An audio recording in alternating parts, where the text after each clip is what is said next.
folks, welcome to the Jake Feinberg Show. Just got healed on a Thursday with a guy who I just recently reconnected with, and what a high honor. Brother Anteo, welcome back. Nice welcome to the Jake Feinberg Show, man. Appreciate it. Thanks for coming by. Welcome. Feel free to get a glimpse of. I mean, this is like these. Is this Pennington Street Studios? What's the name of the studios? Francisco Studios. Francisco. So yeah, on Pennington Street. I kind of wanted to ask you, like, you know, do you feel like you were able to unleash on the kit when you got here? Because New York, it was just too daunting because there were cats with chops for days, and you were just like, I don't really want to, like. I had nothing actually when I was in New York. I don't understand this. I mean, this doesn't make any sense. I had really nothing. I had a kit in my bedroom, but I had two roommates. I couldn't really play music the way I right. You couldn't open up. Yeah. I'm doing it here. So and you know that was actually new. I had that for like a year. Before that, I was not playing the drums. I had a kit when I was 6. For 2 years. Played some jazz, you know, self-taught. I've never had a lesson. It's time to get some lessons. No. What I'm saying is how. No, I love that. How? You can hit it if you want. It's a beautiful sound, right? Yeah. Do you want to sit or do you want? Yeah, let's sit. Okay,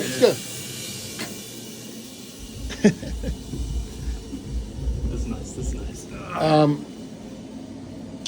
So, explain to people how you could possibly get to a point of proficiency rhythmically. I mean, has it just always been inside you? No, not really. I mean, I learned how to practice. So like, I think that helped a lot. I mean, right. But you're playing like. We went through all the different styles. So were you like dancing to the shit? Were you? I was a DJ. Explain how that rhythm seeped into your ability to let the body dance. I mean, the 4-way coordination is so hard, man. Dude, give me a break. I mean, you know. Yeah, dude, this is so nice to hear, man. I really appreciate it. Oh, bro, dude, much. Because I felt that magic with my buddies when I jam, just more rock. Yeah, it's been a while, but man, when you get it right, there's no better feeling. I feel like I've had great teachers. You know, I came here really like I always knew how to play a little bit, you know, this and that, and like if it was a party trick for me, I knew how to coordinate from a young age. Because when you learn it when you're young, it's easier to sort of like it's the foundation. The nuance though, the repertoire, the style, all that stuff is for me like. Playing, it's new. I do play other, you know, I played the trumpet, I played the guitar, I played I played keyboards, the piano. So I know how to play a lot of different things, and I spent a lot of time on the trumpet. That was my introduction to jazz and to classical. Was it Chet Baker and shit? Sure, Chet Baker, Cat Anderson. Going back, dude. You're going way back. We played a lot of Duke Ellington, a lot of Count Basie. Wow. Okay, there you go. And you're playing. What is the need for a trumpet player? What do you need that rhythm section to do to really swing? I mean, to me, that is the essential quality of jazz. It's European harmonies, but it's the African rhythms. You don't have to obviously be a brother to do it. But can you talk about that will to swing and when you're just sort of flying into the cosmos, dude? Can I talk about Woody Shaw, dude? I mean, Miles. I mean, that's where my head is complete. Eddie Henderson, everyone, man. I feel like human modal music is essential in the 21st century. It's interesting to say modal, yeah. Just kind of playing over one chord, or but it's fantastically soulful. Sure. It doesn't necessarily like unlinked from kind of tonal harmony in that sense. Is something where it's more energy related. It's vibe. You understand? It's vibe. Like it's just like the $300 budget in the studio. Let's just go in there and play. You know. Man, it's I feel like I'm still. those days are gone, but sure. Herbie. Eddie Henderson, that Scorpio Libra Realization record. They cut that. I think the budget for the entire band was $300, and it was Billy Hart, Benny Maupin, Buster Williams, Herbie, Eddie. I mean, it's just absurd. That sounds like my kind of budget. Yeah, I know, exactly. Yeah. And that was 73. Yeah, I know. So anyway, just can you talk about like the feeling of liberation? So Yeah. for me, like when I haven't thought about like what I'm looking for out of a drummer in a really long time. And I think I've always, I was lucky to be playing with. I was always like I feel like I was always kind of the caboose of the train my whole life. By the time do you know about LaGuardia High School? That's where I went to high school. You went to Music and Arts High? Yeah, I did. Dude, Cobham went there. So many cats went there. A lot of cats all went the there. cats I was went there. with Mr. Blanc and his big band. And Dude, I are you freaking kidding me, Yeah, dude? man. Yeah, Dude, this yeah. is special right now, dude. Yeah. Oh, What yeah, years take did you it go? in, What take- years did you go?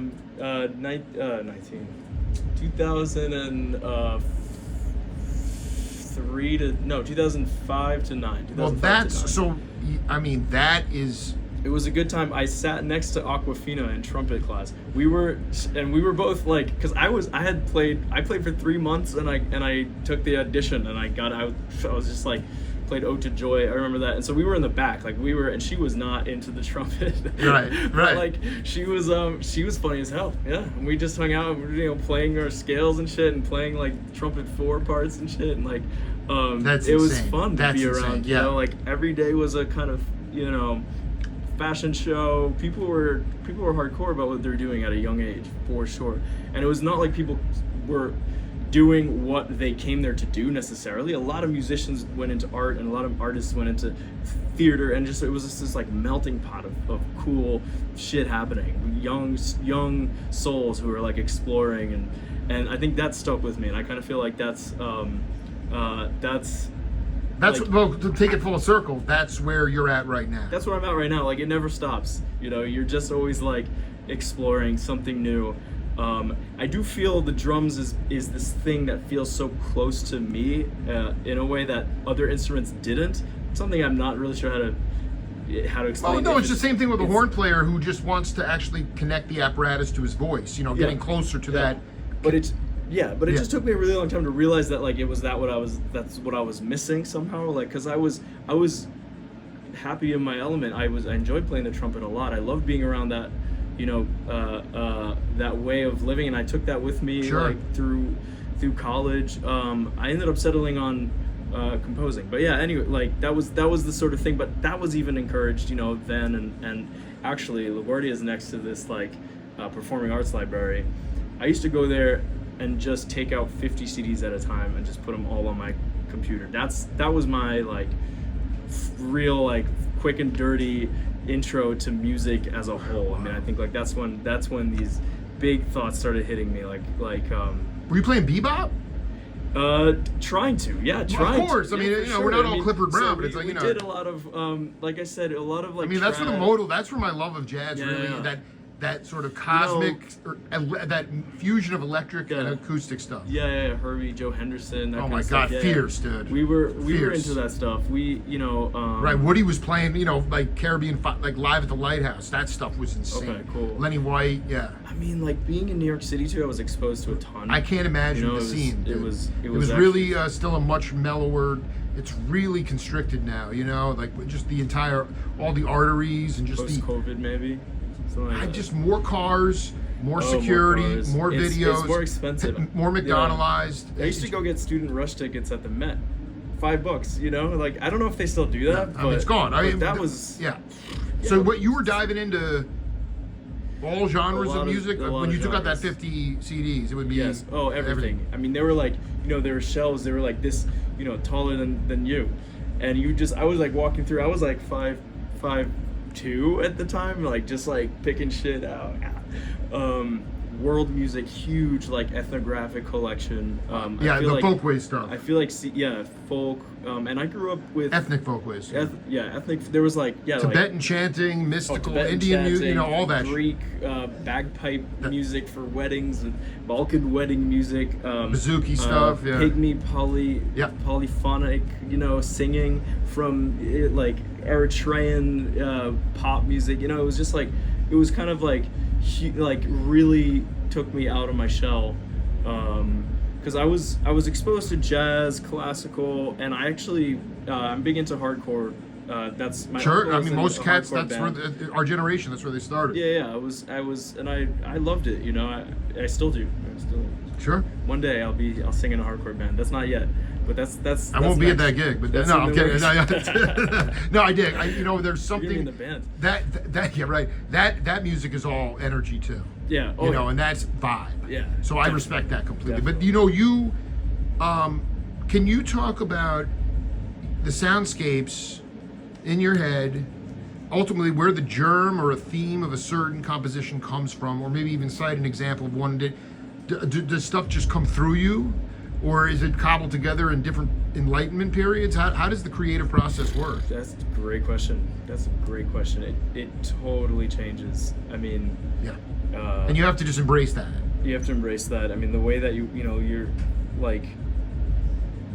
I think when I was starting, I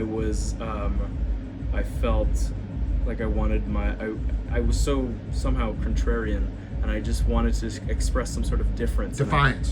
Defiance, yeah, defiance. There we are again. And like we were like exposed to like, you know, contemporary classical, late Ligeti, Xenakis, Lutoslawski, Barrio, Luciano, dude. yeah, man, and that really sparked Subotnik? something You in get any me. Subotnik in there? Oh, Morton Subotnik. Yeah, Oh, yeah. So he's still absolutely. alive. He turned me down for an interview, but yeah. He teaches. I don't know if he's still teaching over at Cal Arts, but I was Maniac, like, dude. that could be Yeah. like I could maybe.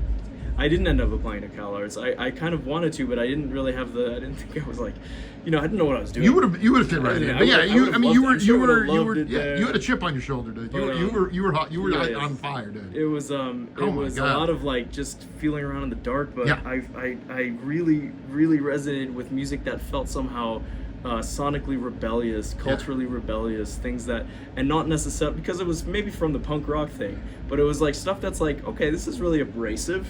Can I like embrace it as mine? You know, it's like, and then sort of uncovering the deep complexity behind that, and then also like, you know, someone like Pierre Boulez, you hear some of his works, yeah, they're meant to be abrasive, or they're meant to be, you know, sort of like unhinged from what we understand as music, but then not most of it actually is not. Most of it is like he's finding his words through this process of estrangement and like detachment, and once he found that, he starts making this like beautiful stuff that he comes back to, like now that he can say all these things, now that his vocabulary is so vast, It's huge.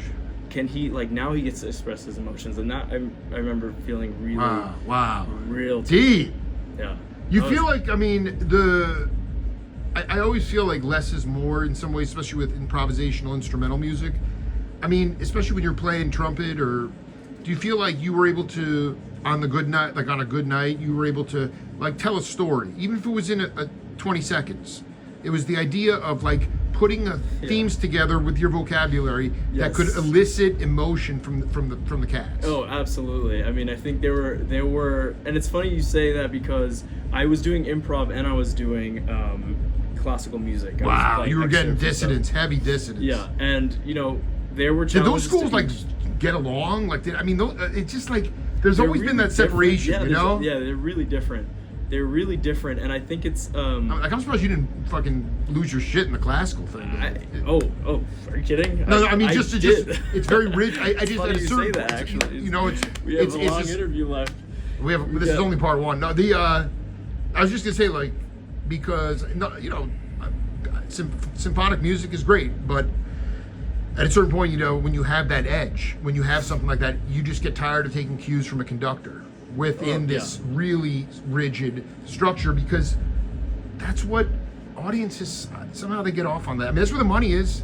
There's something about about like architecture, seeing clean 90-degree angles, beautiful lines, beautiful materials, something about like being in the structure and then having like humans sort of recreated for every performance. Sort of there's a beauty Recreation. a recreation of you know, because it's you're playing. Sure, you can do interpretations. Tempo varies. You slightly drop into this, but it's like you're ultimately.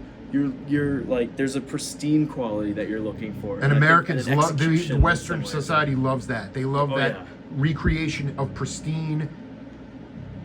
It's a performance. It's patriarchal, actually. The composer writes the shit, and you play it as good as Daddy said so. Daddy, You know what I mean? Daddy, as good fuck as Daddy. Daddy Yeah. made it. So no, anyway, you did your best. You could, but I didn't mean to cut you off. I wanted you to talk about that, telling a story. I mean, you could say what you need to say in 30 seconds. You know. Yeah, I mean, especially if it's in B flat major, but. I mean, Woody Shaw took like 7-minute solos, but like there were 20. I remember, one of my proudest moments Yeah. was we were playing Lady in Red with my big band, and I just Oh my God. and I got featured on that track. It's like Maynard Ferguson. I walked up to take the solo. I also wrote a soli for it, because Blanc was really like open. And Dude, so, that cat, is he still around? Yeah. I got to think interview he's- that cat immediately. Oh, you Yeah. absolutely The should. legend. Tell him I say hello. Yeah, I will. Yeah. You had that solo. But I was like writing for different ensembles within the band, and I was like, I took a solo, and I just remember having so much. That band was like a safe haven for me in that school because it was a huge school, really a lot going on. There was, it was just like it was your home. it was my home. Like that was where I felt most safe somehow in his like during lunch period. That's where I would go, and like that's where the deans couldn't reach you, so they couldn't take your phone. They could take your music away from you, like because I always brought my Walkman everywhere, and so it's like, so that's like that. Dude, just being on disciplinary that action was stage taken against Teo, dude. Say what? Disciplinary yeah. action. Oh my God. No, I mean, this Forget is about beautiful it. because I feel like it was the last bastion of searching. Because once you get into the college, the baddest cats in this town that I know dropped out of Berkeley, and it's like the freedom ends at college now. When in the 1970s, jazz was still an illegitimate art form, and maybe a few universities had programs, and they were all guys that had played hours and decades on the bandstand. Yeah. So a lot of the rules were being made up. Yep. Now you have these set things, so as a result, it's kind of more of an assembly line. Yeah. What happened? Did you get stifled in college? You didn't go. I went. I did. I had like an on and off stints with college. I basically, I was, musically, I was actually really far behind because I didn't really. I don't want to hear this sob story again. But I started composing. That's what's like honestly, that's what saved me. Let's talk about That's what that. saved me. Let's talk about that. Like, How did it say? Because you were really stuck. Because I was doing terrible in school. I was just, to be completely honest, it was very rough for me. High school, my grades were bad. I wasn't showing up. I was hanging out at the performing arts library. I loved music, and I was not good enough. Like I had played trumpet 3 months before I got in. I loved it, but I just was not at the level that these cats were at who were my age. Off to like, and they've been playing since they were 5. Their parents were musicians. You know what I mean? And so like that brought my level up, but it didn't necessarily bring me up to like par with universities. But composing somehow was this like weird side door, like not a lot of people were doing it, and I started writing. I was 15, 16 writing music. That's what got me to the Tanglewood summer program. Holy cow! That was the high school program, but it was like that's where I met the professor. Arthur Fiedler, man. Yeah, man, Arthur Fiedler. Well, so that's how I ended up at BU. Basically. By the way, did I tell you I went there? No. Yeah, I got my broadcast journalism degree. Oh, yeah. shit. Okay. Com Ave, dude. Fuck yeah, Com Ave. No, Sleeper Fucking Hall. Sleeper Hall. Alston, man. Yeah, dude. I feel like 96 to West 2000. Campus. So crazy, Yo, dude. 96 to 2000. I was there, 2009. So. I mean, dude, I lived on Pratt Street. That's the Gap. Dude, I live right on Linden, 25 Linden Blanchard's, Street. dude. Blanchard's. Yeah, man. BU was sick. Twin Donut. Twin Donut. I forgot about it, dude. You brought it back. Major flash. Yo, so wait, hold on. You got to BU, and you had already been composing for a minute. Oh yeah, for a couple of years. Can you talk about that? What was the most? It started. Yeah. Yeah, it started just I was playing the trumpet. I was doing these I was going to Manus pre-college. That's where I got to meet a lot of these other really talented musicians from around the city. We had ensemble, and my teacher was doing a lot of arrangements for this random slapdash brass group. And so then I was like, that looks cool. So I started doing that. From arrangements, I was like, started writing my own shit, and then I started to realize like I don't have to just write for me and my friends, and I started writing for there was like other people, and I was really lucky to be around young people who were really capable of what they were doing and really like. Were you getting paid to write for them? No. It was coming out of you. I mean, you It were was just coming out of me. That's Yeah, beautiful. it was just yeah, like I had this urge. I had, you know, inner urge, it's dude. like, Joe Henderson, dude. Inner urge, yeah. There's intrinsic motivation. I think about that a lot because there's like different types of motivation. And when I think about like why I'm doing this, I don't think I ever could answer that question in my life, and I don't think I'm still there yet. Like it's just this. Like, You'll never get there. Yeah. I feel like I'm forever ready. journey, I'm like yeah. slowly ready to just put that down for at least a decade and just be like, I just do this. I would actually recommend that. I just feel like the more that you can not get hung up on answering the unanswerable and just flow in your state. I mean, Yes. it's made you to this point. There shouldn't be really any more of that, because what you're talking about, the intrinsic motivation, that is the only force that keeps you alive. Yes. And so that's what you should focus on, and not trying to figure out, like I said, again, the mind works in very... No, that's great. That's so true. There's like other types of motivations too. I mean, I'd be lying if I said I wasn't like motivated by food or money or, you know what I mean? Like it's Of course, it's, and like, it's all there. But it's like it's funny because like you can put a pin on those things. This just wanting to do music. But what were This is important. I really want you to talk about, because I am the first one to bag on academia to a degree, because a lot of the cats who are now teaching or retiring, they learn completely differently than how they're teaching their students. And a lot of students today, they learn to read first before they learn to hear the music. All those cats were autodidacts back in the day. Their ears were elephant ears. And I mean, it's a balance, and that's the. So my question is this: what in your mind now? What was the most essential? What was the best thing that you? I feel like I've seen you in Boston, man. I know. I mean, too. It's tripping me out. Sorry, I didn't mean, no, it's tripping. I'm happy to. I You also was remind me of walking down like Copley Street or some shit, and I'm bro, like, dude, I was long gone. I cashed out in 01, dude. Sorry, what? No, it's so tripped, because you look just like one of my friends in the band Apache, which was a sick band. Word. Okay. So we're all family, but what was the most essential thing that you learned that you could take to the street of life now from BU, like as in the academy? What was the best thing that you learned? You were already writing. How much real experiential learning did you have? Or were you just kind of just in your own world composing in a classroom, like your hair on fire and psychedelics everywhere? Honestly, like access to musicians' orchestra. I wrote for orchestra. I mean, Wow. and Wow. also, resources to like the faculty was really helpful, really influential. How? Why? Like how?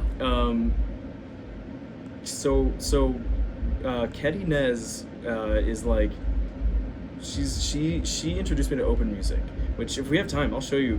It's what started my journey of algorithmic composing, This is unbelievable. which is like data transformation. That's what got me into coding. I'm an engineer now. I'm not a synthetic cat, dude. I know. What you did today was, I mean, I'm healed But for see, weeks. it's dude. like Yeah. okay, Einstein says. I was born on his birthday, by the way. Oh really? Yeah, Okay. yeah. So this will resonate. Einstein, and I'm paraphrasing, Yeah. but Einstein said, humans are smart and extremely inaccurate. Computers are dumb and extremely accurate.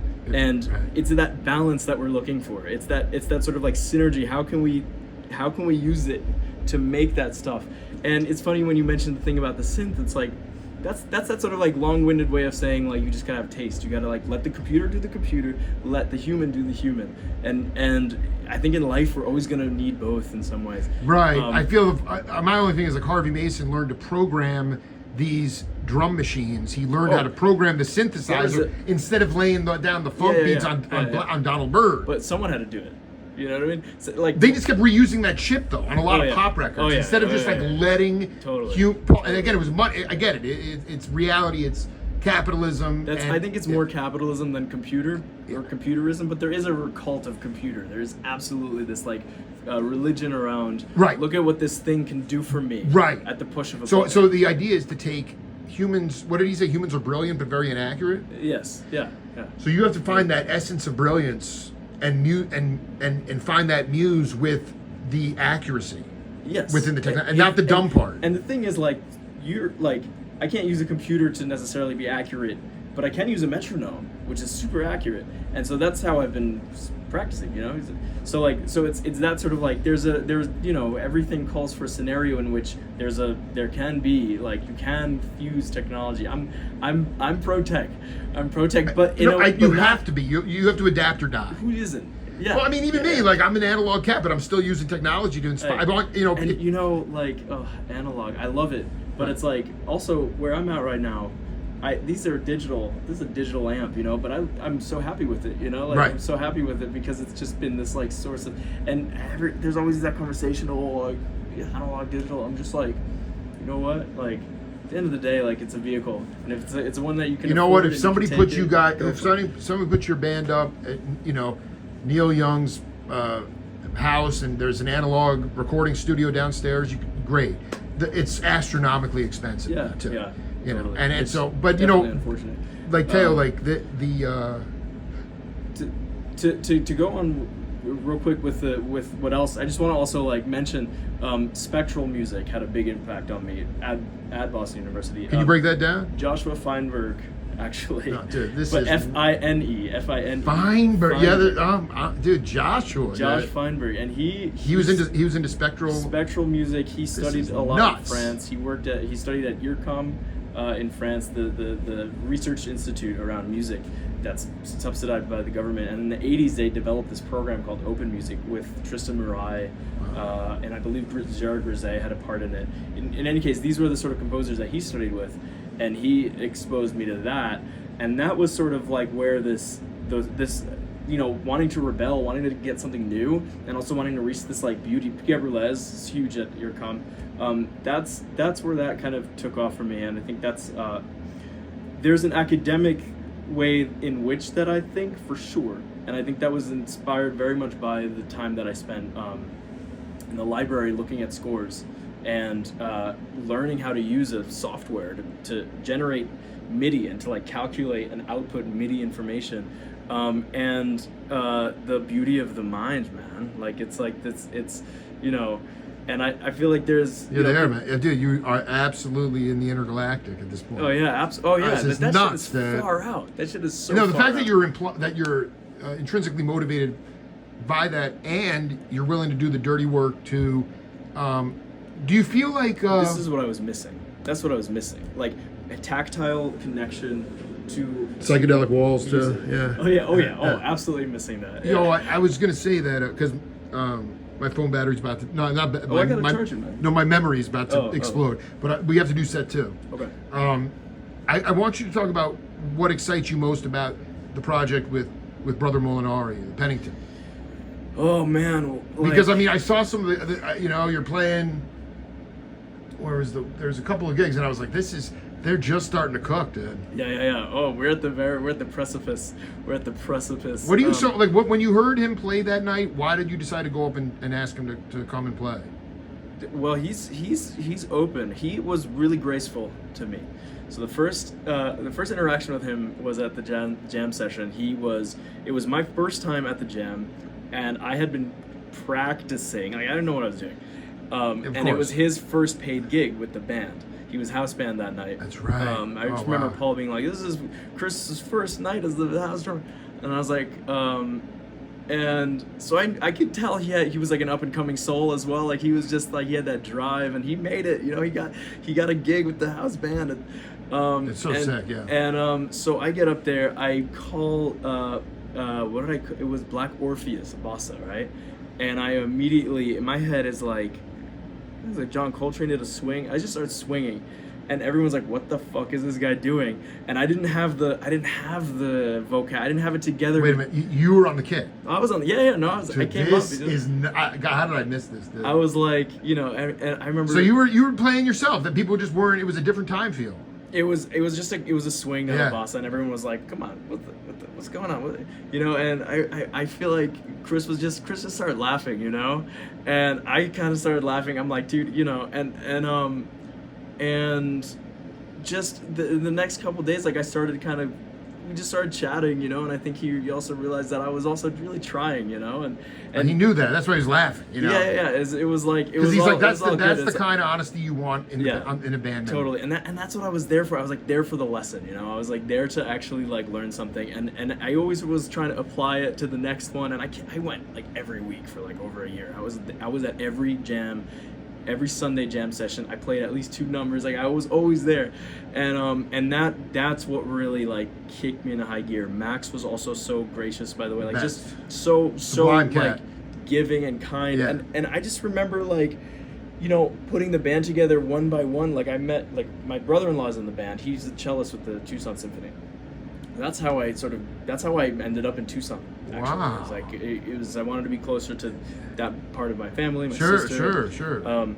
And he and you know, he was always talking about how I want to mess with a synth. Like I really, you know, he has such big ears as well. And so I was like, you should get the synthesizer. And so we started doing some research. He got a synth. Dude, and so we had a filthy, little 2-man thing going. And then at the same time at soccer, like I do this weekly soccer, I meet a bass player in the TSO through Juan who wants to like jam, and he's like down. He's got sick jazz chops. I mean, this dude. Dude, I mean, this is making my year right now, dude. And so I was like, we should jam. And so him and I started like and that's when I started like just writing lead sheets, easy stuff for us to just like mess around with early shit. Doesn't like, need to be that complicated. Not complicated, No. just a couple of bass lines, you know, and like a couple chords stuff. And like we were getting, you know, we're starting to kind of like groove and lock in and realize there's potential here because we both care. And Juan same, you know. And so then I was like, we need something to like round it out. And that's when Molinari popped into my head. I was like, this dude seems open, you know. And I think at that point I was like, I saw his Instagram. He works with the Infinite Compassion Orchestra. Sure. I remember I was like really struck by it. And I was like, dude, I love the Infinite Light Orchestra. He's like, Infinite Compassion Orchestra. So he's been like really nice to me. You know? He's a guide for me because you know he has a connection to the Neem Karoli Baba and that whole eastern side of and played with K. Krishnadas on the bandstand. But this is, I mean, being open for is a sort of like it's not just like a way of life. It's like a mantra somehow for him. Like having this openness, being like accepting and understanding is sort of like how he was, you know. And I think also like that comes out in his playing too. Oh, totally. You know, and like that, totally. you know. So let's do this again, like. Oh yeah, as soon as possible. Yeah, I mean, dude, we just come to a rehearsal. And, let me know. Dude, I am now on the wagon. Dude. Hell yeah. This is going to be a sonic experiment, man. So, God bless you, man. Anteo, thank you for taking the time, man. Yeah, of course. It's the Jake Feinberg Show. See you later.